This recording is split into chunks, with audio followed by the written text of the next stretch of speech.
প্রশ্ন হচ্ছে শামীমবাবুর উদ্দেশ্যে।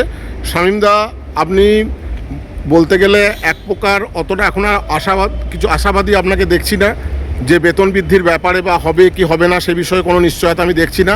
তাই আপনি আজকে দেখলাম যে এখানে কর্মচারী ফেডারেশন ইউনিয়নের সঙ্গে কথা বলে হয়তো নতুন করে ইপিএফ এক্সামশন মামলাটা শুরু করতে চাইছেন।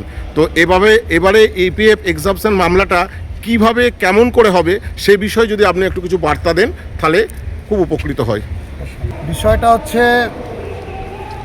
মনোরঞ্জন দা রয়েছেন, নাজমুলও বলেছেন যে এই মামলায় সর্বতভাবে ওনারা হেল্প করবেন, সাহায্য সহযোগিতা করবেন। সেই সাথে রাজ্য প্রকল্প দপ্তরের যারা কর্মচারী রয়েছেন তারাও কিন্তু সাহায্য সহযোগিতা করবেন বলে আজকে প্রতিশ্রুতিবদ্ধ হলেন।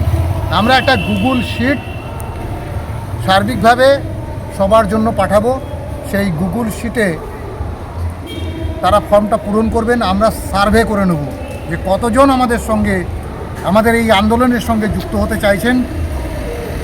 যারা হারিয়ে গেছেন অর্থাৎ রিটায়ার্ড করেছেন, অবসর গ্রহণ করেছেন, তারা কতজন আমাদের সঙ্গে এই আন্দোলনের সঙ্গে যুক্ত হচ্ছেন। সেই সাথে কতজন কর্মচারী যুক্ত হচ্ছেন, কতজন পার্শ্ব শিক্ষক যুক্ত হচ্ছেন, আমরা একটা সার্ভে করে নিচ্ছি।